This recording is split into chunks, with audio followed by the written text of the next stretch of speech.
দেখছেন কলকাতা টিভি, আপনাদের সঙ্গে আমি অর্পিতা। শুরু করছি পলিটিক্স। কোচবিহারে দুই প্রধান জাতীয় নেতার বাগযুদ্ধে জমে উঠল ভোটের লড়াই। একই দিনে একই জেলায় পরস্পরকে আক্রমণ শানালেন তৃণমূল সুপ্রিমো তথা মুখ্যমন্ত্রী এবং বিজেপির শীর্ষ নেতা তথা প্রধানমন্ত্রী। একদিকে যখন মুখ্যমন্ত্রী কেন্দ্রের বিরুদ্ধে বঞ্চনার অভিযোগে সরব, তখনই প্রধানমন্ত্রীর দাবি কেন্দ্র নাকি রেকর্ড পরিমাণ টাকা দিয়েছে রাজ্যকে। কদিন আগে বলল 7 টাকা দেব, বাংলায় 100 দিনের কাজে বাড়াবো। আরে টাকাই তো দিস না 3 বছর ধরে, আবার 7 টাকা বাড়াবে কি? তোমাদের 7 টাকা বাড়ানোর দরকার নেই, আমি যা দরকার আরো বেশি বাড়াবো, কিন্তু আমি এখন বলতে পারছি না। पश्चिम बंगाल को रिकॉर्ड पैसा देने के बावजूद टीएमसी सरकार की रोक-टोक से प्रोजेक्ट समय पर पूरे नहीं हो पाते। বিজেপির বিরুদ্ধে তীব্র আক্রমণ হেনে মুখ্যমন্ত্রী বলেছেন, বিজেপি চায় দেশে একটি দল থাকবে, সেটি বিজেপি। বিরোধী রাজনীতিকে খতম করে এক দলীয় শাসন চালাবার চেষ্টা করছে বিজেপি। অভিযোগ মমতার। একটু পরেই প্রধানমন্ত্রী তার বক্তৃতায় বিরোধী ইন্ডি জোটকে সরাসরি সমালোচনা করে বললেন, এই জোট ভ্রষ্টাচারীদের রক্ষা করতে চেষ্টা করছে। সন্দেশখালির কথা তুলে রাজ্যের নারী নির্যাতনের অভিযোগও আনেন বিজেপির শীর্ষ নেতা। তার হুঁশিয়ারি, সব অপরাধীদের কড়া সাজা দেওয়া হবে। ওদের একটাই আইন, one nation and one political party. আর ইলেকশন আসলেই ভাওতা দেওয়া, মিথ্যে কথা বলা, ছলনা করা। আজকে একটা মিটিং করতে আসবে বাবুরা, দেখবেন কত কাঁদবে, কত কুমিরের অশ্রু ঝরবে। यहाँ टीएमसी, लेफ्ट और कांग्रेस वाले आपस में लड़ाई करते दिखते हैं, लेकिन दिल्ली में सारे एक साथ रहते हैं, एक ही थाली में खाते हैं। সিএ এর বিরুদ্ধে সোচ্চার প্রতিবাদ জানালেন মমতা। সাফ জানালেন বাংলায় সিএএ এনআরসি হবে না। একটু পরেই প্রধানমন্ত্রীর স্পষ্ট ঘোষণা, সিএএ হবেই, সবাই পাবেন নাগরিকত্ব। ভোটের আগে কে কে করে চিল্লাচ্ছে, মনে রাখবেন কেটা হচ্ছে মাথা মাছের আর লেজাটা হচ্ছে এনআরসি। बीजेपी सरकार सीएए लेकर आई है तो ये अफवाहें फैला रहे हैं। मां भारती पर आस्था रखने वाले हर परिवार को नागरिकता देना ये मोदी की गारंटी है। নিজের সরকারের নানা সাফল্যের কথা তুলে ধরলেন মুখ্যমন্ত্রী। বললেন, তার মুখটা মনে রেখেই যেন ভোট দেন রাজ্যবাসী। মোদিও ভোট চাইলেন নিজের নামে। বললেন, এটা ভারতের সরকার গড়ার ভোট। প্রধানমন্ত্রীর দাবি, গত 10 বছরে শক্তিশালী সরকার চালিয়েছেন তিনি। আমার মুখটা মনে করবেন আর একটা করে ভোট ওনাকে দেবেন, দয়া করে দেবেন। आपने 10 साल मेरा काम देखा है, आप मोदी की गारंटी पर भरोसा कर सकते हैं। দুই শীর্ষ নেতার দ্বন্দ্বযুদ্ধে ভোট বাজার সরগরম। এর মধ্যেই কিন্তু প্রশ্ন উঠছে বহু, কেন প্রধানমন্ত্রী তার সরকারের বিরুদ্ধে ওঠা অভিযোগের জবাব এড়ালেন? কোথায় গেল প্রতি বছরে 1 কোটি চাকরির প্রতিশ্রুতি? সব ভারতীয়ের ব্যাংক অ্যাকাউন্টে 15 লক্ষ টাকা দেওয়ার কথা কি তিনি ভুলে গেলেন? জিনিসপত্রের আকাশ ছোঁয়া দরদাম কি প্রধানমন্ত্রীকে ভাবাচ্ছে না? ঢাক ঢোল পিটিয়ে নোটবন্দি করে কালো টাকা কমেছে কি? বন্ধ হয়েছে কি আতঙ্কবাদ? এত উঁচু গলার ভাষণকেও ছাপিয়ে যাচ্ছে নানা জরুরি বিষয় প্রধানমন্ত্রীর নীরবতা। বলছেন পর্যবেক্ষকদের অনেকেই সেই ট্র্যাডিশন সমানে চলেছে। বাম জমানায় সায়েন্টিফিক রিগিং থেকে শুরু, রাম আমলে সর্বশেষ সংযোজন ইভিএম চিপ। দুটোরই প্রবক্তা মমতা বন্দ্যোপাধ্যায়। বাম জমানায় ব্যালট লুট, ছাপ্পা vote, booth jam, scientific rigging এর নানা উপসর্গ। রাম জমানায় ব্যালটের বদলে বৈদ্যুতিন ভোট যন্ত্র, তা নিয়েও নানা প্রশ্ন আগে উঠেছে। এবার লোকসভা ভোটে কারচুপির কৃত কৌশল হলো ভোট যন্ত্র বা ইভিএম এ রহস্যজনক একটি চিপ। বৃহস্পতিবার কোচবিহারে ইভিএম নিয়ে শাসকের নয়া কৌশলের কথা শোনালেন মমতা। ইভিএম এ চিপ লাগিয়ে ভোটে কারচুপির আশঙ্কা করছেন তৃণমূল নেত্রী, সজাগ থাকার বার্তা দিয়েছেন। আমাদের যদি কেউ ঘুমিয়ে পড়ে সেই সময় লোডশেডিং করে দিয়ে করে। আমি বলে দিলাম এই 1 মাস 1.5 মাস লোকে যে ভোটটা দেবে, যে টাকা খায় তাকে দেবেন না, টাকা নিয়ে যেতে বিকিয়ে না যায়। আর 2 হচ্ছে বাক্সগুলোকে পাহারা দিতে হবে। মনে রাখবেন, যতদিন রেজাল্ট না বেরোবে বাক্স পাহারা দিতে হবে। ওটা নাগরিকের অধিকার, ওটা জনগণ। তাই নো এনআরসি। আমরা সবাই নাগরিক। আমি বলবো আমরা সবাই, আপনারা বলবেন নাগরিক। ইভিএম নয়, ব্যালট ফেরাও স্লোগান দিয়েছিলেন মুখ্যমন্ত্রী মমতা স্বয়ং। 2019 সালের লোকসভা ভোটের পর ধর্মতলায় তৃণমূলের 21শে জুলাইয়ের মঞ্চ থেকে আনুষ্ঠানিকভাবে এই দাবি তুলেছিলেন মুখ্যমন্ত্রী তথা তৃণমূল নেত্রী মমতা বন্দ্যোপাধ্যায়। লোকসভা ভোটে বাংলায় বিজেপির অভূতপূর্ব নির্বাচনী সাফল্যকে কেন্দ্র করে ইভিএম এর দিকে আঙুল তুলেছিলেন স্বয়ং তৃণমূল নেত্রী। নির্বাচনী সংস্কার নিয়ে মমতার লড়াই ট্র্যাডিশন আছে। যে মঞ্চ থেকে ব্যালট ফেরানোর ডাক দিয়েছিলেন তার নেপথ্যেও কিন্তু ছিল অবাধ ও স্বচ্ছ ভোটের দাবি। বাম আমলের রিগিং নিয়ে অভিযোগ থাকলেও তা হাতে নাতে প্রমাণ করা সম্ভব হয়নি। মমতা বললেন সিপিএম এর সায়েন্টিফিক রিগিং। সেই রিগিং রুখতে তৎকালীন কংগ্রেসি যুবনেত্রী মমতার স্লোগান সচিত্র পরিচয়পত্র ছাড়া ভোট নয়, নো এপি নো ভোট। সেই স্লোগান নিয়ে মহাকরণ অভিযানে গুলি চলে, নিহত হন 13 জন যুবকর্মী। সেই নিহতদের স্মরণে ফি বছর ধর্মতলায় 21শে জুলাই সভা করে আসছেন মমতা। মমতার সেই দাবি অবশেষে মান্যতা পায়। নির্বাচন কমিশনার TN সেশনের উদ্যোগে চালু হয় ভোটারদের সচিত্র পরিচয়পত্র। বিরোধী নেত্রী থেকে রাজ্যের মুখ্যমন্ত্রীর আসনে বসেও 1993 সালের 21শে জুলাইয়ের রক্তে ভেজা রাজপথ ভোলেননি। সেই 21-এর মঞ্চে ব্যালট ফেরানোর ডাক দিয়েছিলেন। তখন তার দাবি ছিল ইভিএম এ যেখানেই ভোট দেওয়া হোক না কেন তা জমবে শুধুমাত্র পদ্মে। এবারেও সেই সন্দেহ আরো তীব্র হচ্ছে। কয়েক ধাপ এগিয়ে ভোটের ময়দানে আরো নির্দিষ্ট তার অভিযোগ, ইভিএম এ চিপ লাগিয়ে ভোটে কারচুপির আশঙ্কা করছেন মমতা, সজাগ থাকার বার্তা দিয়ে চলেছেন। ইভিএম নিয়ে সংশয় শুধু মমতার এমনটা নয়। এই মুহূর্তে ইভিএম এর ভোট ও তার সঙ্গে যুক্ত ভিভিপ্যাট স্লিপ গণনার আর্জি জানিয়ে সুপ্রিম কোর্টে মামলা চলছে। অফলাইন প্রযুক্তিতে এমন কারচুপি আদৌ সম্ভব? পক্ষে বিপক্ষে এমন বিতর্ক রয়েই যাচ্ছে। গণনায় শাসকের পক্ষে কারচুপির সম্ভাবনা এক বাক্যে উড়িয়ে দিতে পারেনি সর্বোচ্চ আদালত। আগামী 19শে এপ্রিল প্রথম দফা ভোট, তার আগেই ভিভিপ্যাট স্লিপ গণনা নিয়ে চূড়ান্ত রায় দেবে সুপ্রিম কোর্ট। মমতার ইঙ্গিত, ডাল মে কুছ কালা হে, জরুর জরুর হে। এখন সময় একটা বিরতির, ফিরছি একটু পরে, সঙ্গে থাকুন।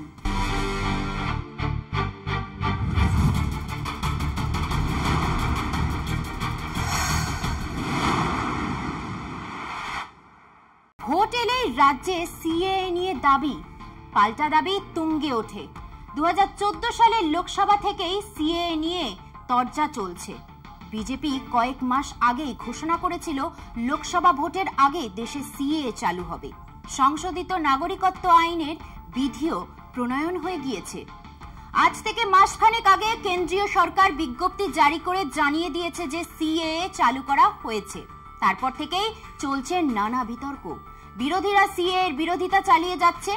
বাংলার মুখ্যমন্ত্রী মমতা বন্দ্যোপাধ্যায় সাফ জানিয়ে দিয়েছেন, বাংলায় সিএএ করতে দেব না। ভোটের মুখে সিএএ নিয়ে বিতর্ক কিন্তু পিছু ছাড়ছে না। সংশোধিত নাগরিকত্ব আইনে আবেদন করার জন্য অনলাইন ব্যবস্থা চালু হয়েছে। কেমন করে এই আবেদন করতে হবে তার প্রশিক্ষণও শুরু করেছে বিজেপি। বোঝাই যাচ্ছে বিজেপি সিএএ নিয়ে খুবই সিরিয়াস। তারা একেবারে উঠে পড়ে লেগেছে। রাজ্য বিজেপি সিএএ স্টেট ইমপ্লিমেন্ট কমিটিও গঠন করেছে। দলীয় নেতৃত্ব মনে করছে সিএএ এর প্রভাব রাজ্যের মতুয়া অধ্যুষিত অন্তত 17টি লোকসভা আসনে পড়বে। ওই কমিটি বলছে আইনে 9টি নথির মধ্যে একটি দিতে বলা হয়েছে। যাদের সেই নথি নেই তারা স্থানীয় মন্দিরের পুরোহিত, রামকৃষ্ণ মিশন, বিশ্ব হিন্দু পরিষদের মতো সংগঠনের শংসাপত্র দিতে পারেন। আবার ভবিষ্যতে নথি দেওয়ার কথা বললেও চলবে। তৃণমূল বলছে সব ভাওতা। একবার আবেদন করলেই নাগরিকত্ব চলে যাবে। এই বিতর্কের মধ্যেই বৃহস্পতিবার কোচবিহারের মাথাভাঙায় এক নির্বাচনী সভায় মুখ্যমন্ত্রী মমতা বন্দ্যোপাধ্যায় আবারও ঘোষণা করেছেন, নিশ্চিন্তে থাকুন, বাংলায় সিএএ হতে দেব না, এনআরসি হতে দেব না। কোনো কে হবে না, এনআরসি হবে না, নিশ্চিত থাকুন। হিন্দু, মুসলিম, শিখ, ইসাই, রাজবংশী থেকে শুরু করে আদিবাসী, নিশ্চিন্তে থাকুন। আমি সুখের দিনে কুহু কুহু করে গাই না, আমি দুঃখের দিনে পাশে থাকি। মুখ্যমন্ত্রী আজ যেখানে জনসভা করলেন সেখানেও মতুয়া ভোট একটা বড় ফ্যাক্টর। সেই কারণেই তিনি রাজবংশী নমশূদ্রদের আশ্বস্ত করলেন বলে মনে করছে রাজনৈতিক মহল। সিএএ নিয়ে বিজেপি অনেক দিন ধরে লেগে রয়েছে। এ ব্যাপারে রাজ্যে খুবই সক্রিয় অল ইন্ডিয়া মতুয়া মহাসংঘের সংঘাতিপতি এবং কেন্দ্রীয় প্রতিমন্ত্রী শান্তনু ঠাকুর।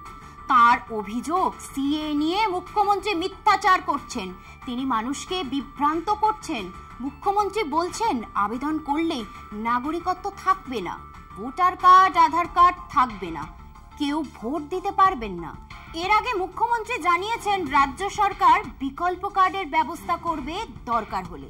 পাল্টা শান্তনু বলেন রাজ্য সরকারের নাগরিকত্ব বা বিকল্প কার্ড দেওয়ার অধিকার নেই। কেন্দ্রীয় মন্ত্রী বলছেন মুখ্যমন্ত্রী মিথ্যাচার করছেন, আর মুখ্যমন্ত্রীর অভিযোগ মিথ্যাচার করছে বিজেপি এবং কেন্দ্রীয় সরকার। আজ মাথাভাঙার সমাবেশ থেকে মমতা বলেন, যেই মুহূর্তে নাম লেখাবেন সেই মুহূর্তে আপনি বাংলাদেশী হয়ে যাবেন, কাজে যা করার ভেবে চিন্তে করবেন। তিনি বলেন মাথায় রাখবেন সিএএ হলো মাছের মুড়ো আর এনআরসি হলো লেজ। আমি থাকাকালীন ওদের কোনো ক্ষমতা নেই বাংলার মানুষের গায়ে হাত দেয়া। ভোটের আগে কে কে করে চিল্লাচ্ছে, মনে রাখবেন ক্যাটা হচ্ছে মাথা মাছের আর লেজাটা হচ্ছে এনআরসি। এখন কি বলছে, পুরোহিত লিখে দিলেই হবে, কোন আইনে আছে? মিথ্যে কথা বলার আর মানুষকে বঞ্চিত করার একটা লিমিট থাকা উচিত। পুরোহিতরা পুজো করেন,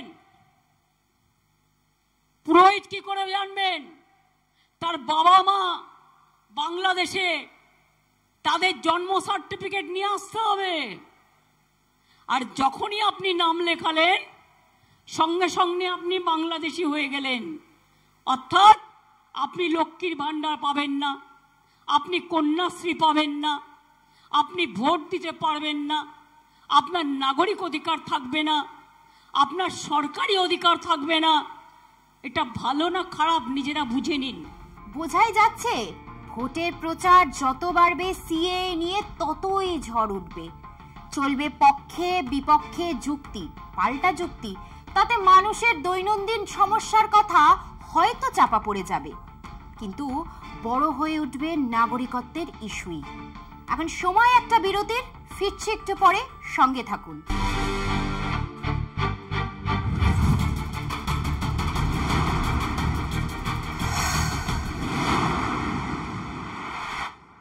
লোকসভা ভোটের আগে শীতলকুচি গণহত্যার আবেগ উস্কে দিলেন মমতা বন্দ্যোপাধ্যায়। বৃহস্পতিবার কোচবিহারে দাঁড়িয়ে 2021 সালের বিধানসভা নির্বাচনে কেন্দ্রীয় বাহিনীর গুলিতে 5 জনের মৃত্যুর ঘটনা ফিরে এলো মুখ্যমন্ত্রীর নির্বাচনী প্রচারে। এই প্রসঙ্গে বিঁধেছেন সেই সময়ের কোচবিহারের পুলিশ সুপারকে, যিনি এখন চাকরি ছেড়ে বীরভূমে বিজেপির প্রার্থী। হ্যাঁ, সেই দেবাশিস ধর। নাম না করে নিশানা করেছেন কোচবিহারের সাংসদ, বর্তমান কেন্দ্রীয় স্বরাষ্ট্র প্রতিমন্ত্রী নিশীথ প্রামাণিককেও। রাজ্য রাজনীতিতে একসময় তোলপাড় ফেলা শীতলকুচি গুলি চালানোর ঘটনা কার্যত প্রচারের বাইরেই চলে গিয়েছিল। যদিও কেন্দ্রীয় বাহিনীর গুলিতে 5 জনের মৃত্যু এখনো জমাট বেঁধে রয়েছে কোচবিহারের প্রান্তিক এলাকা শীতলকুচির জোরপাটকিতে। সুবিচারের আশায় এখনো সেখানকার মানুষ অনন্ত অপেক্ষায়। লোকসভা ভোটের মুখে কোচবিহারের নির্বাচনী সভায় সেদিনের সেই রক্তাক্ত স্মৃতি আবারও ফিরে এলো মুখ্যমন্ত্রী মমতা বন্দ্যোপাধ্যায়ের ভাষণে। 2021 সালের বিধানসভা নির্বাচন চলাকালীন 10 এপ্রিল জোরপাটকির 126 নম্বর বুথের বাইরে সিআইএসএফ এর গুলিতে 4 ব্যক্তির মৃত্যু ঘটে, আর তারপরেই বিজেপিকে চেপে ধরে রাজ্যের শাসক দল তৃণমূল। ঘটনার তদন্তভার যায় সিআইডির হাতে। দায়িত্ব নিয়েই সিআইডি ডেকে পাঠায় 126 নম্বর বুথে কর্মরত 6 জওয়ানকে। বিভাগীয় তদন্ত শুরু হয় কোচবিহারের তৎকালীন পুলিশ সুপার দেবাশিস ধরের বিরুদ্ধে। পাঠিয়ে দেওয়া হয় কম্পালসারি ওয়েটিং এ, কিন্তু হাজিরা দেওয়ার বদলে 6 জওয়ান দ্বারস্থ হন আদালতের কাছে। পরবর্তীতে জামিনও পেয়ে যান তারা, আর এরপরেই তদন্তের গতি ঝিমিয়ে পড়ে। ধীরে ধীরে রাজনীতির ময়দানে ফিকে হয় শীতলকুচির ঘটনা। 3 বছর পরে সেই স্মৃতি মমতার গলায়, একই সঙ্গে নিশানায় তৎকালীন পুলিশ সুপার। ভুলে গেছেন শীতলকুচিতে ইলেকশনের সময় লাইনে দাঁড়ানো 5 জনকে গুলি করে মেরেছিল, তার মধ্যে 4 জন সংখ্যালঘু সম্প্রদায়ের আর একজন রাজবংশী ভাই ছিল। আমি ইলেকশন চলাকালীন এসেছিলাম ছুটে এবং তাদের পাশে দাঁড়িয়েছিলাম। আর যে লোকটির ইনস্ট্রাকশনে হয়েছিল তাকে তার বিরুদ্ধে সরকারের 2টো ডিপি চলছে, ভিজিলেন্স ক্লিয়ার হয়নি, কিন্তু ভারতবর্ষের সরকার তাকে ক্লিয়ারেন্স দিয়ে দিয়েছে। কোনো আইন কানুন কিচ্ছু মানে না, তিনি আবার বীরভূমে গিয়ে দাঁড়িয়েছেন। শাসক দলের এহেন অভিযোগ অবশ্য মানতে রাজি নন কোচবিহারের তৎকালীন পুলিশ সুপার, অধুনা চাকরি ছেড়ে বীরভূমে বিজেপির প্রার্থী দেবাশিস ধর। শীতলকুচিতে দেখুন এখনো অনেক কিছু উন্মোচিত হয়নি। আমার হাতে রক্ত লাগার ব্যাপারটা আরো ভালো করে দেখুন, সিআইডি তো তদন্ত করেছে। আমার হাতে যদি রক্ত লেগে থাকতো, না আমি ওখানে ছিলাম, না আমি গুলি চালাবার অর্ডার দিয়েছিলাম, না আমি, এবং রাজ্য পুলিশ ওর সাথে জড়িত ছিল। যারা রাজ্য পুলিশের কি ভূমিকা সেটা জানেন না। আমি এটা নিয়ে তর্ক বা বিতর্ক বাড়াতে চাই না। আর 2 নম্বর কথা, সিআইডি তদন্ত করেছিল। আমি যদি কোনোভাবে আমার 0.001%ও ইনভলভমেন্ট পেত, আজকে আমি অ্যাটলিস্ট এখানে বসে থাকতাম। আর এই ঘটনার অনেক কিছু রয়েছে। এই অলরেডি হাইকোর্টে এখন হিয়ারিং চলছে। যেদিন সিবিআই ইনকোয়ারি হবে, যার প্ররোচনায় হয়েছিল, একটি এফআইআর আছে আমাদের রাজ্যের সর্বোচ্চ মাথার এগেনস্ট এই কেসে। কিন্তু কোচবিহারে দ্বিতীয়বার ভোটের ময়দানে বিদায়ী বিজেপি সাংসদ তথা দেশের স্বরাষ্ট্র প্রতিমন্ত্রী নিশীথ প্রামাণিক। এদের নাম না করে তাঁকেও বিঁধেছেন মমতা। আর আপনাদের একজন বাবু, যার বিরুদ্ধে হাজার হাজার কেস, আমরা দল থেকে তাড়িয়ে দিয়েছি। আমাদের দলেও ছিল আপদ, আর বিজেপির আজ হয়েছে সম্পদ। শুধু গুন্ডামি করে বেড়ায়। আর আমি শুনেছি সেন্ট্রাল গভর্নমেন্টের পুলিশের টুপিও নাকি পড়ে। আমি ভিডিওটা চেয়ে পাঠিয়েছি। 4-5 গাড়ি পুলিশ নিয়ে ঘুরে বেড়ায়। কদিন আগে উদয়ন গুহকেও অ্যাটাক করেছিল। উদয়নের গুহর গাড়িতে অ্যাটাক হয়েছে। আসামের সাথেও কানেকশন। আসাম আমাদের ভাই বোন, কানেকশন থাকাটাকে আমি অস্বীকার করি না। কিন্তু বাবু, আমি একটু বলবো, তোমার বিরুদ্ধে কি কি কেস আছে, কত কেস আছে, আমি দিয়ে দেবো লোকাল লিডারদের কাছে। আমার কাছে সব নথিবদ্ধ করা আছে। তুমি আজকে নাকি স্বরাষ্ট্র হোম মিনিস্টার। লজ্জা, লজ্জা, লজ্জা। দেশের লজ্জা, দেশের কলঙ্ক। গণতন্ত্র কলঙ্কিত হয়েছে।